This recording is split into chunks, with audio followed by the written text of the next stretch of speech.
출발 하루 전의 설렘. 정순자와 박노인 부부는 여행 가방을 거실 한가운데 두고 짐을 챙기고 있었습니다. 두 사람의 표정에는 오랜만에 느끼는 기대감이 묻어났습니다. 평생 일과 자식 뒷바라지에 묶여 한 번도 둘만의 여행을 제대로 떠나본 적이 없던 이들이라 준비하는 과정조차 낯설면서도 설레었습니다. 순자는 호텔 바우처를 여러 번 접었다 펼치며 확인했고 남편은 출입국 신고서를 어떻게 작성해야 하는지 검색창을 들여다봤습니다.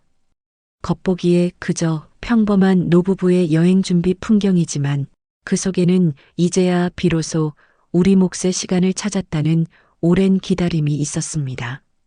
저녁 무렵 큰아들 부부가 찾아와 출발 전 마지막 인사를 건넸습니다. 큰 며느리 서진은 과일이며 건강보조제를 챙겨주며 이번엔 꼭 오래 쉬다 오세요라고 웃었습니다. 큰아들 도훈 역시 부모의 휴식이 당연하다며 격려했습니다. 순자는 그 모습을 보며 그래도 자식들 잘 키웠구나 하는 안도감을 느꼈습니다. 거실 공기에는 평화롭고 따뜻한 온기가 감돌았습니다. 하지만 그 평온함은 둘째 부부가 방문하면서 미묘하게 흔들리기 시작했습니다. 둘째 며느리 윤지는 형식적인 미소만 지은 채 여행 경비가 얼마인지 물었고 순자의 가방을 힐끗 내려다보며 해외 보험이랑 비상금은 따로 챙기셨죠? 라고 묻는 태도에서 묘한 계산 냄새가 풍겼습니다. 도연은 부모의 여행이라 기뻐하는 듯 보였지만 어느 순간부터 윤진의 눈치를 살피며 말을 아꼈습니다. 순자는 그 분위기를 감지했지만 겉으로는 드러내지 않았습니다. 대신 부드럽게 대화를 돌리며 이들 걱정 말고 너희 끼니나 잘 챙겨 먹어라 하고 웃어넘겼습니다. 그러나 속으로는 작은 불편함이 오래 머물렀습니다. 윤진이 재산 이야기를 꺼내는 건 어제 오늘 일이 아니었고 순자는 그때마다 상황을 좋게 해석하려 애써왔습니다.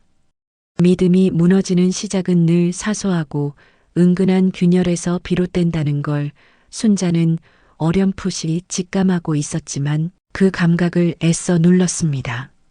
둘째 부부가 돌아간 뒤 서진은 살짝 다가와 조심스럽게 속삭였습니다. 어머니, 그냥 느낌인데 둘째 쪽은 조금 선을 지키면 좋겠어요. 순자는 웃으며 고개를 저었지만 마음 한편에는 작은 파문이 더 크게 일렁였습니다. 그날 밤 부부는 곧 떠날 여행 얘기를 나누며 천천히 잠자리에 들었습니다. 노인은 이번엔 꼭 사진 많이 찍자며 가벼운 기대를 드러냈고 순자는 이젠 우리도 좀 누릴 때가 된 거죠라며 스스로를 다독였습니다. 그러나 불안은 무의식 깊숙한 곳에서 묵직하게 남아 있었습니다.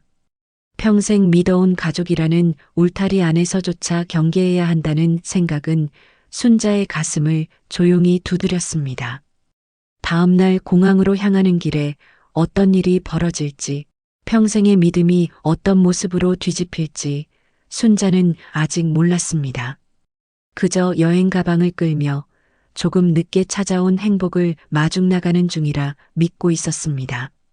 공항에서 걸려온 전화. 출국 당일 아침 부부는 공항 셔틀버스를 타고 천천히 청사 앞으로 내려섰습니다. 수속장 안은 여행객들로 붐볐고 순자는 붉은 여행 가방 손잡이를 꼭 쥔 채 사방을 두리번거렸습니다. 노인은 전광판에서 출국 시간을 다시 확인하며 여권 지갑을 손에 쥐었습니다. 두 사람의 얼굴에는 긴장과 설렘이 섞여 있었고 오랜 기다림 끝에 드디어 현실이 된 여행이라는 감각이 느껴졌습니다. 순자는 이제 진짜 출발이네 하고 작게 중얼거렸습니다. 짐 붙이기를 마치고 보안 검색대로 향하려는 순간 순자의 휴대폰이 요란하게 울렸습니다. 화면에는 윤진의 이름이 떠 있었습니다. 평소라면 받지 않을 이유가 없었지만 그 순간 이유 모를 불길함이 먼저 스쳐갔습니다. 전화를 받자마자 윤진의 다급한 목소리가 쏟아졌습니다. 어머니, 큰일 났어요. 집이 털린 것 같아요. 뒤이어 금고가 열려 있어요. 도와주세요. 라는 말이 이어졌습니다. 통화 뒤편에는 누군가 울먹이는 소리까지 섞여 긴박감을 자아냈습니다. 노인은 그 말을 듣자 표정이 굳어졌고 순자는 발걸음을 멈춘 채 한동안 말없이 휴대폰을 들고 있었습니다. 다시 들려온 윤진의 말은 부부를 즉시 발길을 돌리게 만들었습니다. 경찰 부르기 전에 어머니 먼저 확인해 주세요. 인감도장 있는 방이 열려 있어요. 잠시 침묵이 흐르다가 순자는 남편을 바라보며 낮게 속삭였습니다. 일단 가봐야겠어요. 노인 역시 대답 대신 고개만 천천히 끄덕였습니다. 두 사람은 서둘러 출국을 취소하고 공항 로비를 빠져나왔습니다. 방금 전까지 붐비던 여행객들 사이의 활기가 눈앞에서 빠르게 멀어졌습니다. 골목까지 따라 들어온 불길한 그림자처럼 마음에는 묵직한 의심이 자리 잡기 시작했습니다. 셔틀버스를 다시 탄 부부의 무릎 위에는 여행 가방이 얌전하게 놓여 있었지만 그것은 기대가 아닌 불안의 짐으로 바뀐 듯 했습니다. 순자는 손등을 문지르며 짧게 숨을 들이켰습니다. 집 근처 정류장에 도착했을 때 하늘은 벌써 어두워지고 있었습니다. 서둘러 문을 연 집안은 잠긴 흔적도 부서진 자국도 없었습니다. 윤지는 현관에 서 있다가 울먹이는 얼굴로 도둑이 들어왔던 것 같아요라고 설명했습니다. 그러나 방 안을 둘러본 순자의 눈빛은 점점 굳어갔습니다. 금고는 멀쩡히 자리하고 있었고 주변도 흐트러진 곳이 하나 없었습니다. 그보다 먼저 순자의 시선을 사로잡은 건 CCTV 비밀번호가 변경된 알림창이었습니다. 노인은 비밀번호 왜 바꿨어? 하고 짧게 물었습니다. 윤지는 당황한 듯 손사래를 치며 둘러댔습니다. 어제 보안업체에서 바꾸라고 해서 저는 그냥 따랐어요. 노인은 차분했고 그 차분함 속에는 묵직한 검증의 시선이 깔려 있었습니다. 순자는 말없이 남편 옆에 섰습니다. 부부는 서로 눈을 맞추지 않았지만 두 사람 모두 지금 무언가가 틀어지고 있다는 걸 같은 속도로 감지하고 있었습니다. 거실 공기가 묵직해질수록 윤진의 설명은 점점 늘어졌고 말의 길이가 늘어날수록 변명처럼 들렸습니다. 출국 직전에 한 통의 전화가 이토록 교묘한 시점에 걸려왔다는 사실이 순자의 머릿속에서 계속 반복되었습니다. 짐칸에 실렸어야 할 가방이 다시 거실. 구석에 놓여 있는 풍경은 애초부터 이 여행이 온전한 축복이 아니었음을 보여주는 신호 같았습니다. 순자는 끝내 말을 아끼며 조용히 소파에 앉았습니다. 도둑이 든 것도 아닌데 왜 비밀번호를 바꿨냐는 노인의 물음 뒤로 집안 공기는 더욱 무거워졌습니다.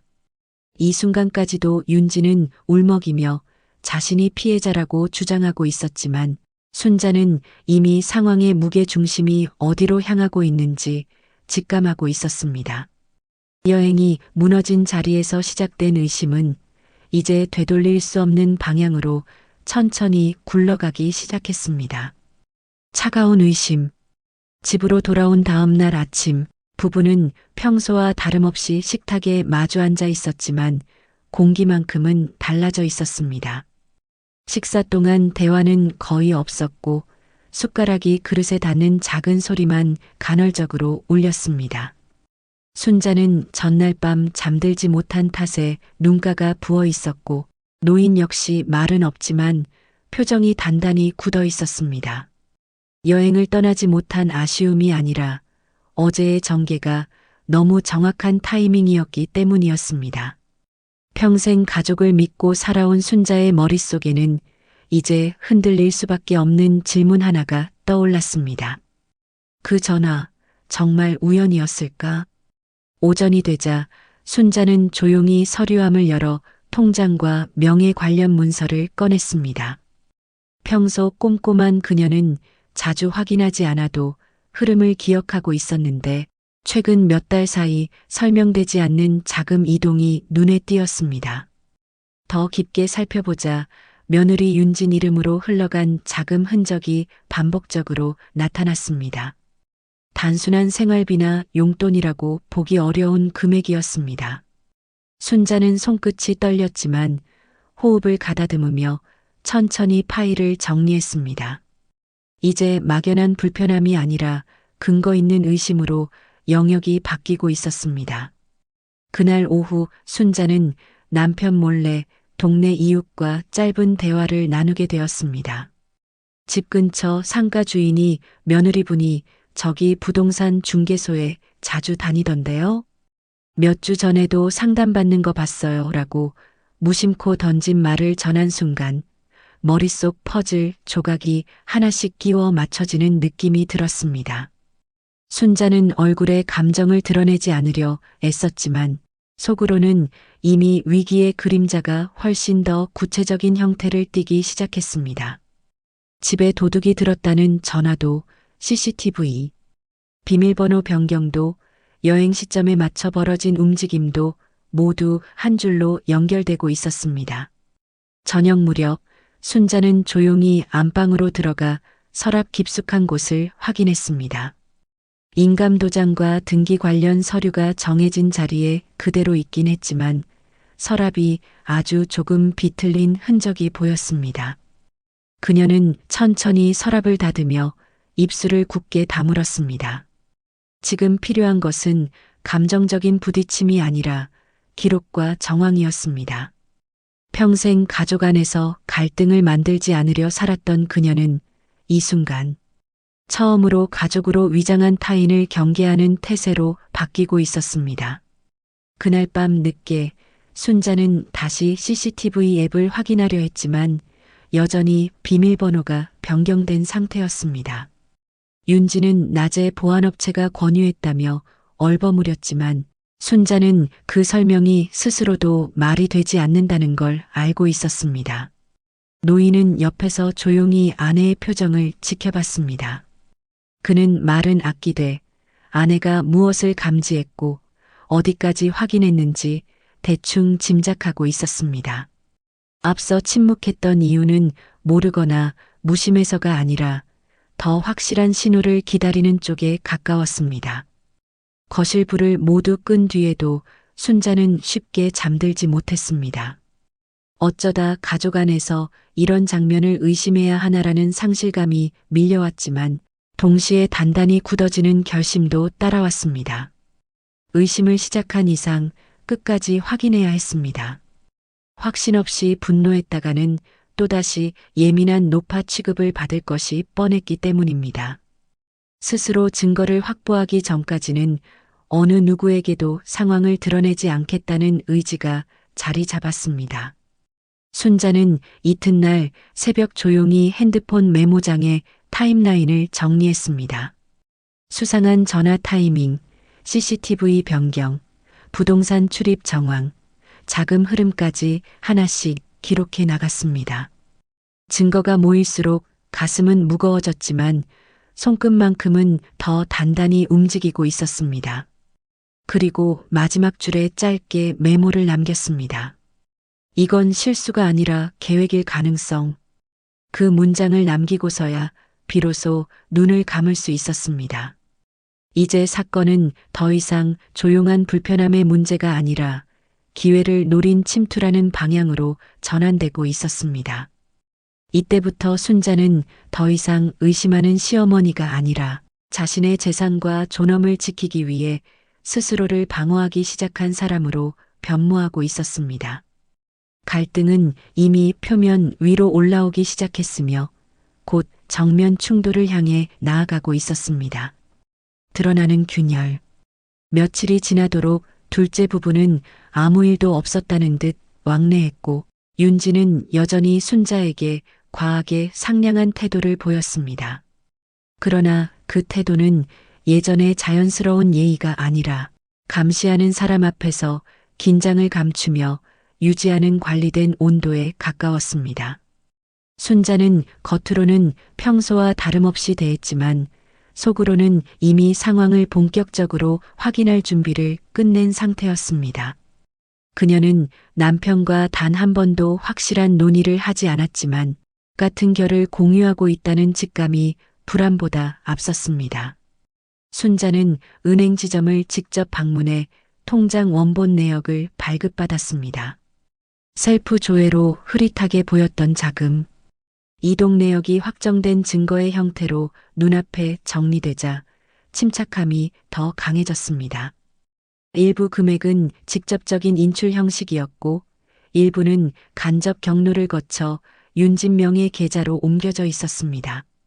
생활비, 보증금 등의 메모가 붙어 있었지만 금액 구조와 시기가 겹치지 않았습니다. 순자는 내역 복사본을 조용히 봉투에 넣었습니다. 감정이 아니라 기록이, 의심이 아니라 증명이 그녀의 무기였습니다. 그날 오후 순자는 동네 부동산 중개소를 찾아갔습니다. 자신을 둘러싼 억측을 풀기 위한 목적이 아니라 이미 진행되고 있는 일을 직접 확인하기 위한 방문이었습니다. 중개인은 순자의 이름을 듣자 순간 멈칫했습니다. 뒤이어 며느님께서 이미 상담 오셨다는 사실이 자연스럽게 흘러나왔습니다. 그 말 한 줄에 긴 의심이 하나의 선으로 완전히 이어졌습니다. 순자는 표정을 흐트러뜨리지 않고 인사만 건넨 뒤 가게를 나섰습니다. 증거는 충분해지고 있었고 이제 남은 것은 언제 꺼내느냐 뿐이었습니다. 집으로 돌아온 저녁 윤지는 일부러 들뜬 표정으로 다가와 친근한 척했습니다. 순자는 잠시 침묵하다 단 한 문장을 던졌습니다. CCTV 비밀번호는 언제 원래대로 돌려놓을 거니? 그 말에 윤진의 표정이 아주 미세하게 일그러졌습니다. 하지만 그녀는 곧 억지 미소로 표정을 덮으며 회피성 답변을 내놓았습니다. 그 순간 순자는 확신했습니다. 숨기는 자는 반드시 표정으로 먼저 반응한다는 것을. 노인은 옆방에서 조용히 상황을 지켜보고 있었습니다. 그는 말을 아끼는 사람이었지만 이 침묵은 방관이 아니라 관찰의 형태였습니다.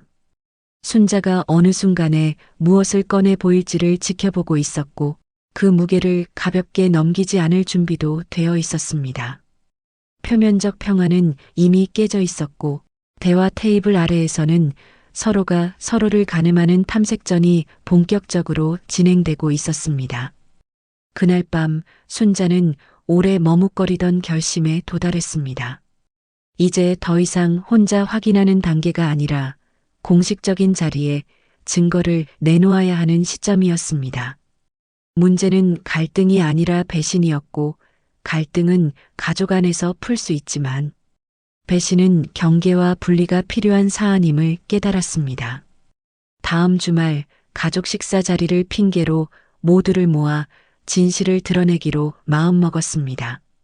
방 안불을 끈 뒤에도 순자의 눈은 쉽게 감기지 않았습니다. 그러나 이전처럼 흔들리는 불안이 아니라 자신이 지켜야 할 경계와 권한에 대한 자각이 자리를 잡고 있었습니다. 이제는 내가 묻는 입장이 아니라 내가 설명할 입장이 되어야 한다. 그 생각이 굳어지며 조용한 다음 단계가 준비되고 있었습니다. 의심은 이미 증거로 변했고 증거는 이제 곧 폭로가 될 예정이었습니다. 폭로의 순간, 주말 저녁 순자는 가족 식사 자리를 자연스럽게 만들었습니다. 평소와 다름없는 분위기처럼 보였지만 오늘 이 자리는 단순한 식사가 아니라 확인과 단절이 동시에 일어날 무대였습니다. 큰아들 도훈 부부는 별다른 경계 없이 들어왔지만 윤지는 식탁에 앉는 순간부터 눈치를 살폈습니다. 평소보다 약간 경직된 몸짓은 스스로가 감시받고 있음을 본능적으로 알고 있는 사람의 태도였습니다. 도연은 분위기를 가볍게 만들려 애썼지만 그의 말은 공기 속에서 힘을 잃었습니다. 식사가 절반쯤 진행됐을 때 순자는 준비해둔 봉투를 조용히 테이블 위에 올렸습니다.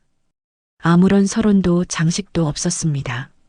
봉투가 테이블 위에 닿는 그 작은 소리 하나만으로 공기는 완전히 달라졌습니다. 순자는 천천히 입을 열었습니다. 이 안에 지난 몇 달 동안 빠져나간 돈 내역이 있어요. 목소리는 떨림 없이 정확했고 설명 대신 증거만을 앞세우는 단호함이 깔려 있었습니다. 도연이 당황해 고개를 들었고 윤지는 그 순간 손끝이 움찔하며 미세하게 떨렸습니다. 순자는 봉투를 열고 통장 사본, 이체 내역, 날짜 정리 메모를 하나씩 테이블 위에 펼쳐 보였습니다. 설명이 아니라 사실만이 말하고 있었습니다. 도훈은 서류를 보는 순간 차갑게 숨을 들이켰고 서진도 이미 전개를 파악한 표정이었습니다. 문제는 설명이 아니라 흐름이었고 그 흐름이 윤진 쪽으로 일방적으로 기울어 있다는 점이 누구의 눈에도 명확했습니다. 도연은 우왕좌왕하며 오해일 거예요 라고 중얼거렸지만 스스로도 확신하지 못한 말투였습니다. 이때 순자는 결정적인 한 장을 꺼냈습니다. 부동산 방문 확인 기록이었습니다. 단순한 소문이 아니라 실제 상담 날짜와 중개인 서명이 찍혀 있는 공식 서류였습니다. 노인은 더 이상 침묵하지 않았습니다. 여행 떠나면 바로 계약하려 했던 거냐? 그의 목소리는 낮았지만 무게는 확실했습니다.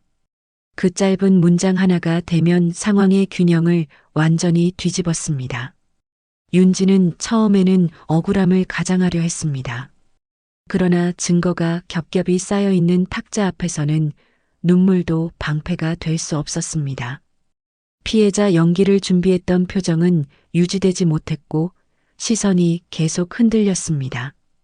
반면 도연은 현실을 받아들이지 못한 채 말문이 막힌 표정으로 앉아 있었습니다.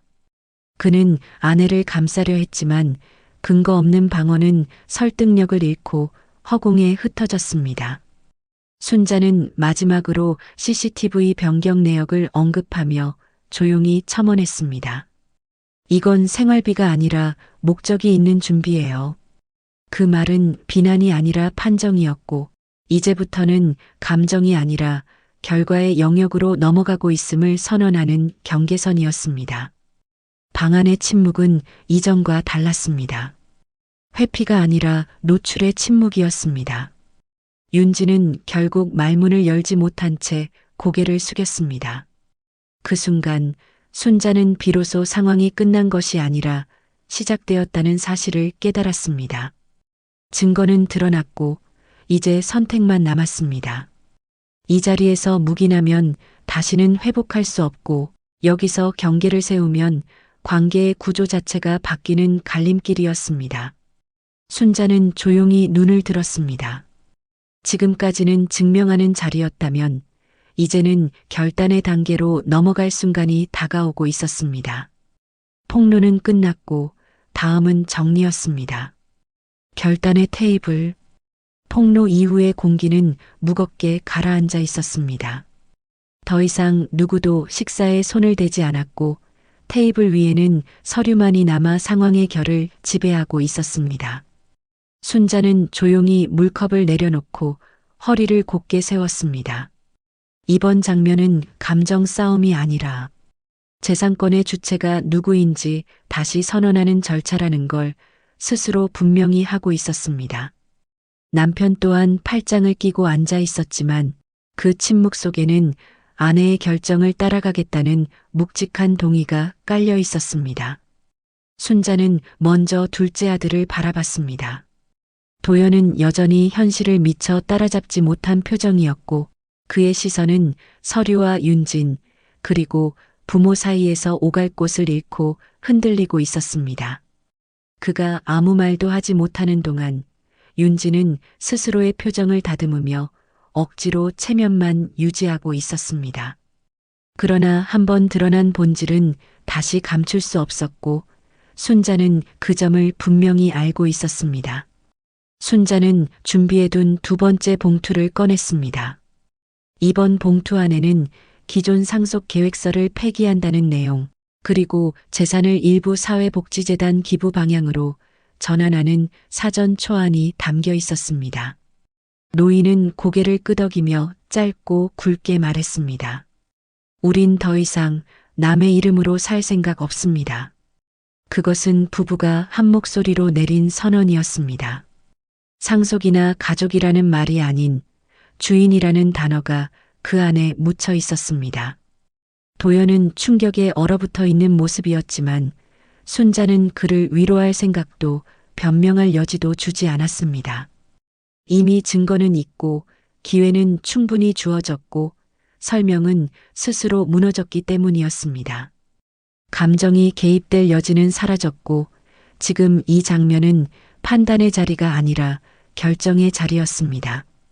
순자는 음성도 흔들림 없이 정리된 톤으로 덧붙였습니다. 우리가 가진 건 우리가 지킬 겁니다. 윤지는 그제야 작게 고개를 들었지만 반론을 시도하기 전에 이미 게임은 끝나 있었습니다. 의도를 부정할 수 있는 여지는 남아있지 않았고 이 시점부터는 설득이 아니라 결과를 받아들이는 단계로 넘어가는 흐름이었습니다. 도훈 부부는 더 이상 개입하지 않았습니다. 큰 며느리 서진은 조용히 자리에서 한 발 물러나며 이 장면의 방향이 흔들림 없이 흘러가도록 공적 증인 역할을 맡은 채 가만히 지켜보고 있었습니다.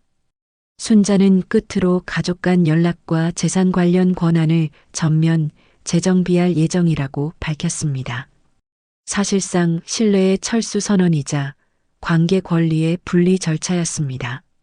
며느리의 계획은 미수로 끝났고 그 미수로 끝난 사실만으로도 모든 판단은 충분했습니다. 이 결단이 내려지는 순간 둘째 부부는 더 이상 동등한 가족 주체가 아니라 외부인에 가까운 위치로 내려앉았습니다. 저녁이 끝날 무렵 식탁 위에는 음식도 대화도 남아있지 않았습니다. 남아있는 것은 서류와 방향성이었고 이 장면은 하나의 종결이 아니라 거대한 전환의 출발이었습니다. 순자는 자리에서 일어나며 자신에게만 들릴 정도로 낮게 속삭였습니다. 이젠 지키는 게 아니라 정리할 때네요. 그 말은 누구에게 하는 말이 아니라 앞으로의 스텝을 스스로 확인하는 다짐이었습니다. 이날 이후 순자의 선택은 행동으로 옮겨지게 되었고 가족 안의 균열은 비로소 공식적인 경계선으로 확정되었습니다.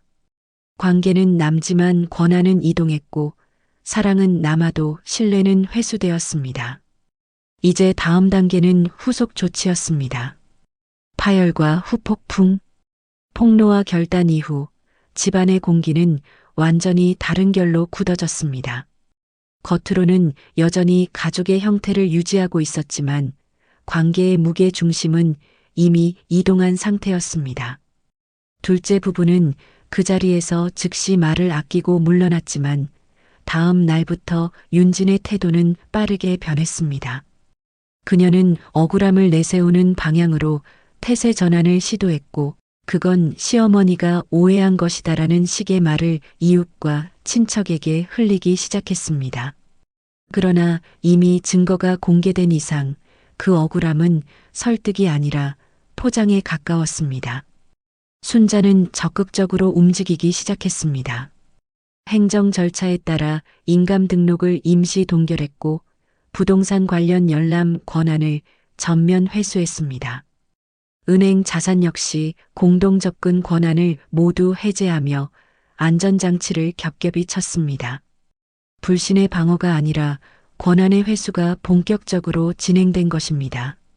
남편도 뒤에서 묵묵히 서류 절차를 밟아 나갔고 두 사람은 행동으로 이제는 다르다를 보여주었습니다. 단절은 선언이 아니라 관리였습니다. 이에 반해 도연은 여전히 현실과 감정 사이에서 줄타기하고 있었습니다. 그는 직접적인 반발도 사과도 하지 못한 채 머뭇거렸습니다. 그는 윤진을 방어하려 했지만 설득할 논리가 없는 탓에 문장 하나 만들지 못한 상태로 멈춰 있었습니다. 그가 할 수 있는 일은 침묵뿐이었고 그 침묵은 이미 부모와의 거리를 넓히는 선택이 되어버렸습니다. 침묵은 언제나 두 가지 의미를 갖지만 이 경우 그것은 방관에 가까웠습니다. 며칠 뒤 사건은 더 이상 집안에서만 머물지 않았습니다. 부동산 중개인이 자료 제출을 위해 경찰 측 사실조회에 응하며 계약시도 정황이 공식 기록으로 남기 시작했습니다. 윤진 입장에서는 더 이상 생각만 했던 일로 축소할 수 없는 단계로 넘어간 것입니다. 그녀는 법적 조사 가능성이 진짜라는 것을 체감하자 한동안 모습을 드러내지 않았습니다. 계획이 들통난 이후에 따라오는 것은 해명보다 사실의 여파였습니다. 순자는 별다른 감정 소모를 하지 않았습니다. 분노도 눈물도 필요 없었습니다. 이미 잃은 것은 재산이 아니라 신뢰였고 신뢰가 사라진 자리는 감정적 갈등이 아니라 관리적 거리로 치환되었습니다. 노인도 마찬가지였습니다. 그는 평생 자식 문제만큼은 뒤에서 묵인하던 태도를 버리고 이번만큼은 아내의 결정을 가족 운영의 원칙으로 확정했습니다. 부부는 이제 감정을 걷어들이고 권한을 정리했습니다. 문제는 이제 둘째 부부의 선택으로 넘어갔습니다. 다시 관계를 붙들기 위해 내려와야 할 자리에 도연은 내려오지 못했고 윤지는 체면으로 도망쳤습니다. 두 사람의 침묵은 화해의 여지가 아니라 거리 유지의 신호였습니다. 관계가 끊어질 때는 보통 크게 부서지는 것처럼 보이지만 실제로는 이렇게 조용히 이격되며 무게 중심이 이동합니다. 이 가족도 그렇게 분리되고 있었습니다. 며칠 후 순자 부부는 최종 마무리 작업을 위해 법률 상담 예약을 잡았습니다. 2단계에 이르자 사건은 감정 문제에서 관리 체계로 완전히 넘어갔습니다. 둘째 부부는 여전히 침묵 중이었고 연락은 필요할 때만 딱 끊어지는 톤으로 이어졌습니다. 신뢰는 이미 비어 있었고 그 빈자리에서 회복 대신 거리가 자라고 있었습니다. 그리고 이 시점에서 순자의 마음속에는 한 가지 문장이 단단히 자리 잡았습니다. 이제 이 집의 문은 다시 열리는 것이 아니라 닫힌 채로 관리되는 것이다. 이후의 여정은 복수가 아니라 정리였고 그 정리는 곧 삶의 방향 수정이라는 이름을 가지게 되었습니다. 닫힌 문, 그리고 새 출발. 몇 달 뒤 사건과 절차는 모두 정리되었습니다. 인감 등록은 영구적으로 보호장치가 강화되었고 주요 재산은 사회복지재단 기부 사전계약서로 옮겨졌습니다. 상속 구조는 다시 짜였고 가족이라는 이름만으로 접근 가능한 영역은 이제 존재하지 않았습니다. 관계는 남대 권한은 사라졌고 감정은 남대 신뢰는 복구되지 않았습니다. 순자는 이 과정을 통해 되돌리는 것이 아니라 정리하는 것이 진짜 단절임을 확인했습니다. 그 후 순자 부부는 조용히 공항에 다시 섰습니다. 이번에는 어떤 전화도, 어떤 변명도, 어떤 연기도 가로막지 않았습니다. 비행기 출국 게이트 앞에 선 순간 몇 달 전과 완전히 같은 풍경이었지만 의미는 전혀 달랐습니다. 그때는 무너진 출발이었고 지금은 정리 이후의 출발이었습니다. 떠나는 여행이 아니라 다시 사는 인생으로 넘어가는 경계선 같았습니다. 도연에게서 간헐적으로 연락이 왔지만 더 이상 감정적 호소도 억울함도 통하지 않았습니다. 순자는 그의 연락에 짧게 답했습니다. 내 선택이었고 우리 선택도 끝났어. 그것은 냉담이 아니라 분명한 경계였습니다. 더는 끌려다니지 않고 설명하지 않고 증명하지 않는 삶의 방식이 채워졌습니다. 늦게 도착한 자유는 의외로 조용하고 단단한 형태였습니다. 여행지 호텔 창가에서 순자는 수첩을 펼쳤습니다. 그 안에는 사건 기록들이 남아 있었지만 마지막 장에는 단 한 줄이 적혀 있었습니다. 사람은 떠날 수 있지만 신뢰는 되돌릴 수 없고 그래서 나는 나를 지킨다. 그 문장을 적고 난 뒤 순자는 수첩을 닫으며 창밖의 석양을 오래 바라보았습니다. 배신이 남긴 상처는 줄어들지 않았지만 그 안에서 스스로를 지켜낸 결정은 단단한 흔적이 되었습니다. 남편이 옆에 와서서 조용히 어깨에 손을 올렸습니다.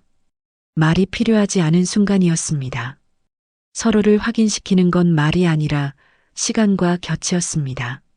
순자는 고개를 기울여 그는 눈웃음을 짓고 있었고 그 미소가 지난 몇 달의 무게를 부드럽게 정리해주는 듯 했습니다. 그날 밤 두 사람은 오랜만에 깊은 잠에 빠졌습니다.